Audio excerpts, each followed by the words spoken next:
بسم اللہ الرحمن الرحیم الحمد للہ الذی نور قلوب العارفین بنور معرفتہ واثبت فؤاد انبیائہ و اولیائہ بقصص الانبیاء والمرسلین واکمل ایمان المسلمین والمؤمنین بولایت علی امیر المؤمنین علیہ السلام۔ اللہم صل علی محمد وآل محمد وعلی اشرف الانبیاء و خیر خلقہ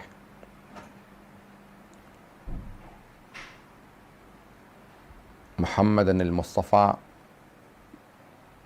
وعلی وصیہ و امینہ علی امیر المؤمنین وصی رسول رب العالمین وعلی اوصیائہ لا سیما بقیۃ اللہ فی الارضین روحی و ارواح العالمین لتراب مقدمہ الفدا واللعنۃ الدائمۃ علی اعدائہم اجمعین من الآن الی قیام یوم الدین۔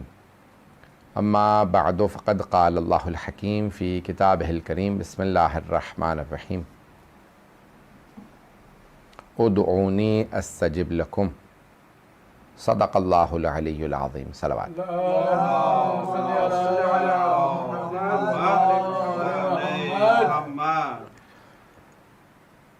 دعا کے موضوع سے ہم آپ کی خدمت میں یہ عشرہ مجالس پیش کر رہے ہیں۔ یہ آپ کے ایسٹ لندن کے امام بارگاہوں نے اس کا اہتمام کیا۔ محرم کی مجالس ہماری زندگیوں کے اندر ایک روحانیت پیدا کرتی ہیں،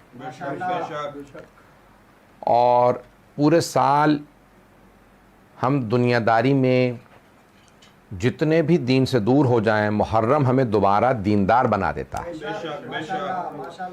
ہمارے ایمان کا گراف اس میں اتار چڑھاؤ رہتا ہے، لیکن ماہ رمضان میں اور پھر خصوصاً محرم میں یہ اپنے عروج پہ آ جاتا ہے۔ جب انسان کے جیسے موبائل فون کی بیٹری ڈیڈ ہو جاتی ہے، اسے چارج کرنے کی ضرورت ہوتی ہے، آپ اسے چارجر پہ لگا دیتے ہیں، اسی طرح سے روح کی بھی بیٹری ڈاؤن ہو جاتی ہے، اور محرم میں یہ بیٹری چارج ہوتی ہے۔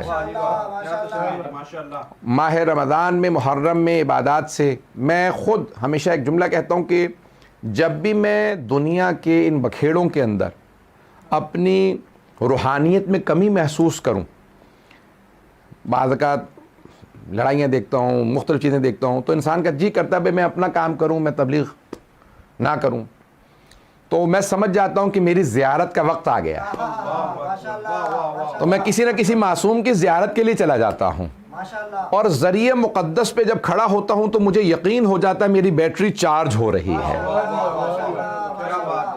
ہم ایسی ہستیوں کے ماننے والے ہیں کہ جو ہماری بیٹریاں چارج کر دیتی ہیں، کہ اسی لیے بہت سی روایات میں ہے کہ 3 سال مسلسل یا 4 سال مسلسل حسین ابن علی کی زیارت کو ترک نہ کرو۔ معصوم سے ہے کہ زیارات معصومین 3-4 سال مسلسل ترک نہ کرو۔ واجب نہیں ہے زیارت، حج بھی زندگی میں ایک مرتبہ واجب ہے، زیارت واجب نہیں ہے، مستحب ہے، لیکن معصوم فرماتے ہیں مسلسل 3-4 سال تک زیارتیں نہ چھوڑو، ترک نہ کرو۔ کہا مولا کیوں جب واجب بھی نہیں ہے؟ کہا کیونکہ ایمان میں کمی آ جاتی ہے جو زیارت سے پوری ہوتی ہے۔ زندگیوں میں زیارت سے ہی ہمارے ایمان کی کمی پوری ہوتی ہے، اور بہت سے لوگ کہتے ہیں کہ میں کیا کروں کہ میرے جو ہے وہ ایمان میں اضافہ ہو جائے، تو میں کہتا ہوں کچھ نہ کیجئے، اگر وہاں نہ بھی جا سکیں تو یہاں سے زیارت پڑھیے۔ اس زیارت کی اب سمجھ میں آیا یہ ہر شب جمعہ حسین ابن علی کی زیارت کیوں مستحب ہے۔ ان زیارات کے پڑھنے کا ایک خاص اثر ہے، ان زیارات کے پڑھنے سے انسان کے ایمان میں اضافہ ہوتا ہے۔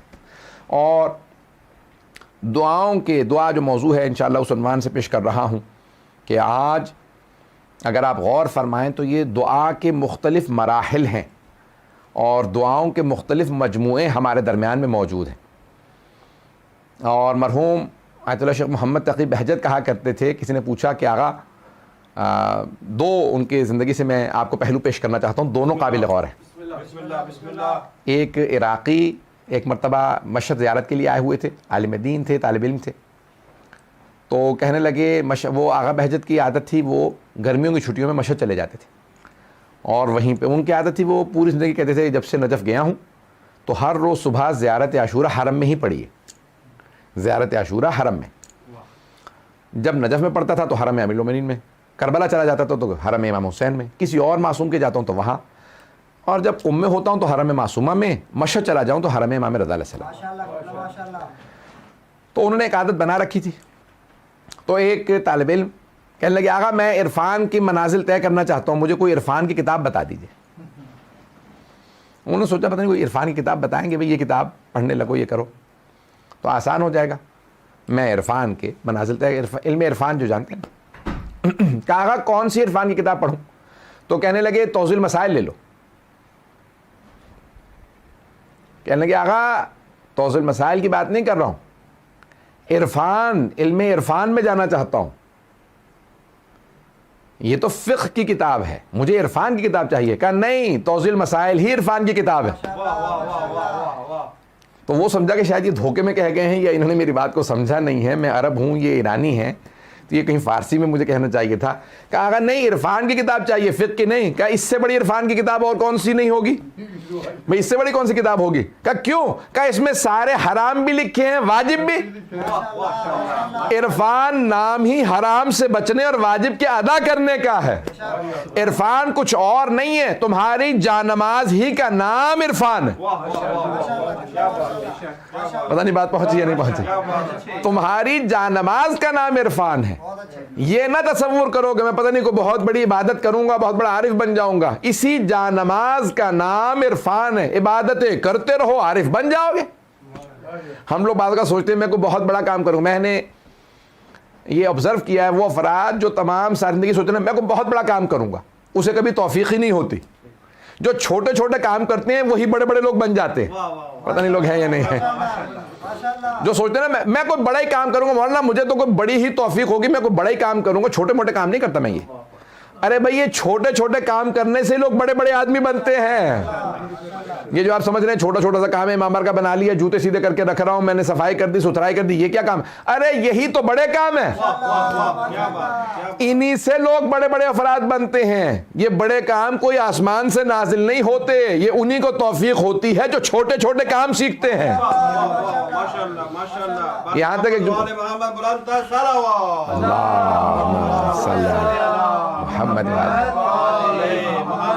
بات واضح ہو رہی ہے ذہن گرام. یہاں تک کہ بڑے بڑے علماء نے اپنی کتابوں میں واقعہ لکھا ہے کہ کربلا میں جانے والے قافلے نے جب سید الشہداء کو خواب میں دیکھا تو کہا کہ مولا آپ نے کیوں زحمت کی؟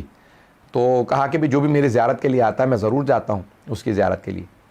اور دوسری وجہ یہ ہے تم جس بستی سے آئے ہو نا, جس گاؤں سے آئے ہو, جس بستی سے, اس بستی میں ایک امام بارگاہ ہے, وہاں میرا ایک خادم ہے جو میرے خادموں کے, میرے عزاداروں کے جوتے سیدھے کر کے رکھتا. جب بستی واپس جانا تو میرے اس خادم کو میرا سلام کہہ دینا. یہ چھوٹے چھوٹے کاموں سے لوگ بڑے بڑے مقام حاصل کرتے ہیں. پتہ نہیں بات واضح ہے یا نہیں. تو دعا ایک ایسی شے ہے کہ جس کو انسان سمجھتا ہے کہ ارے میں یہ کوئی چھوٹی چھوٹی کام ہے, نہیں, اسی سے بڑے بڑے لوگ بنتے ہیں. دعا ایک ایسی شے ہے جو بہت, یہ امام رضا صاحب کا فرمان ہے, حدیث ہے.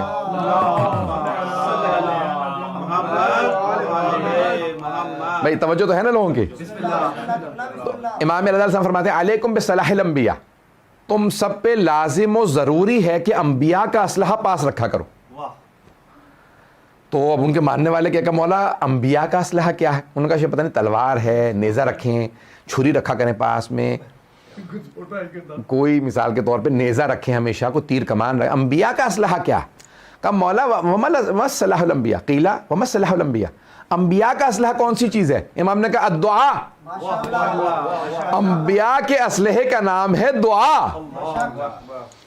انبیاء, بھئی دیکھیں, انسان جس چیز سے بھی چاہے مدد لے لے, اللہ سے بڑی کوئی شے نہیں ہے. بجائے اس کے کہ آپ دشمن پہ تلوار اٹھائیں, نیزہ اٹھائیں, کمان اٹھائیں, کئی لوگ مجھ سے کہتے ہیں مولانا بھی بہت سے یہ آدمی نے آپ کو یہ نقصان پہنچایا، آپ نے اس کو بدلہ ہی نہیں لیا. میں نے کہا میں نے اپنا بدلہ خدا پہ چھوڑ دیا.